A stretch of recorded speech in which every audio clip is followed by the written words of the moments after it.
Welcome to story time. Today story குட்டி வெள்ளை யானையின் கதை. ஒரு பெரிய காட்டில் பல விலங்குகள் ஒன்றாக வாழ்ந்தன.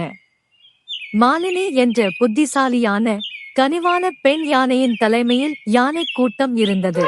மந்தையின் ஒவ்வொரு உறுப்பினரையும் அவள் எப்போதும் கவனித்துக் கொண்டிருந்தாள். உணவு அல்லது தண்ணீர் தேடி அவர்கள் செல்லும் போதெல்லாம் மாலினி வேட்டையாடுபவர்களால் மறைத்து வைக்கப்பட்ட பொறிகள் போன்ற ஆபத்துகளிலிருந்து அவர்களை பாதுகாத்து முன்னால் நடந்தாள். ஒரு நாள் மாலினிக்கு ஒரு குட்டி யானை பிறந்தது. அந்த குழந்தை மற்றவர்களைப் போல் இல்லாததால் கூட்டம் முழுவதும் ஆச்சரியமடைந்தது.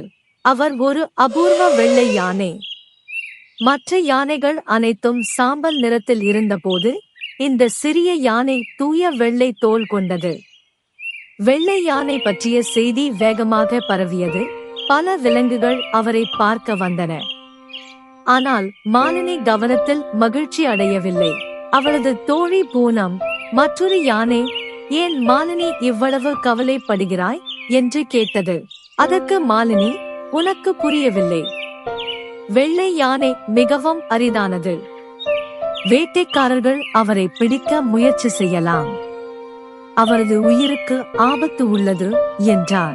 பூனம் ஒப்புக்கொண்டு, நீங்கள் சொல்வது சரிதான்.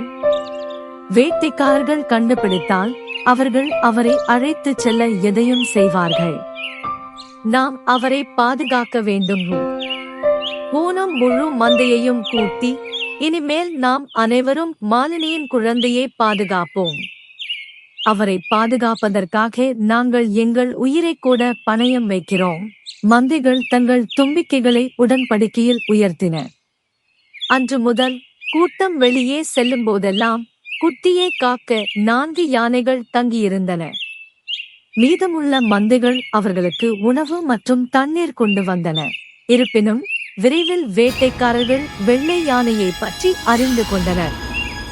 நவீன ஆயுதங்களை கொண்டிருந்த அவர்களின் தலைவரான ராபர்ட் தனது குழுவிடம், வெள்ளை யானையை பிடித்தால் நாங்கள் இவ்வளவு பணம் சம்பாதிப்போம், இனி ஒருபோதும் வேட்டையாட தேவையில்லை என்று கூறினார்.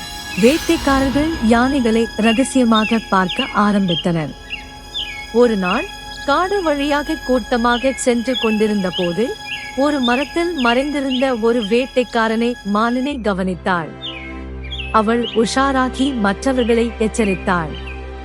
அவள் எந்த பொறிகளையும் கண்டுபிடிக்கவில்லை என்றாலும் அவள் ஆபத்தை சந்தேகித்து தங்கள் பாதுகாப்பான இடத்திற்கு திரும்ப முடிவு செய்தாள்.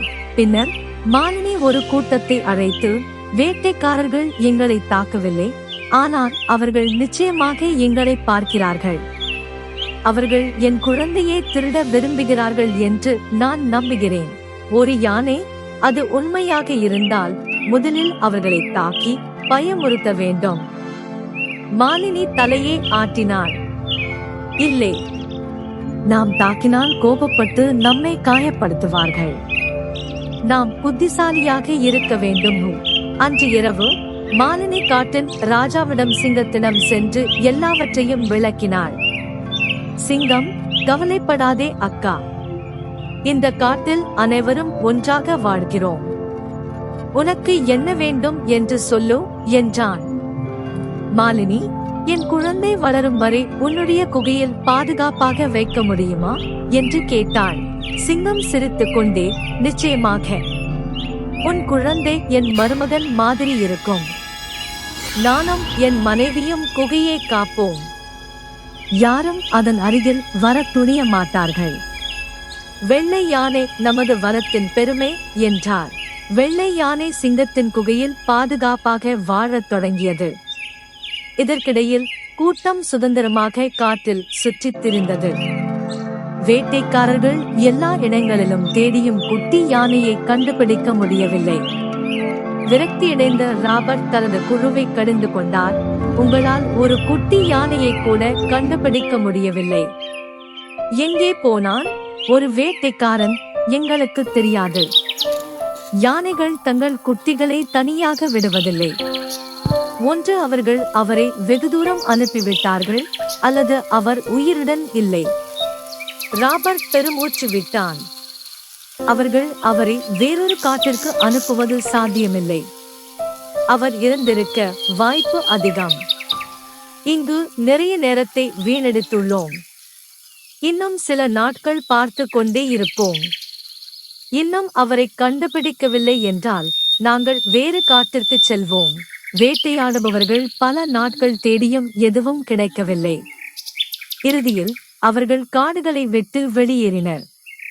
மாலினியின் புத்திசாலித்தனத்தால் அவளது குழந்தை பாதுகாப்பாக இருந்தது. வருடங்கள் செல்ல செல்ல வெள்ளை யானை தனது தாயைப் போலவே வலிமையாகவும் புத்திசாலியாகவும் வளர்ந்தது.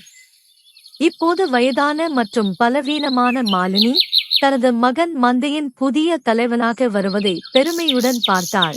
அவர் அனைவரையும் ஆபத்தில் இருந்து பாதுகாத்தார். மேலும் அவரது வலிமையான இருப்பை கண்ட வேட்டைக்காரர்கள் காட்டுக்குள் நுழைய மிகவும் பயந்தனர். வெள்ளை யானை காட்டில் உண்மையான பாதுகாவலனாக மாறியது.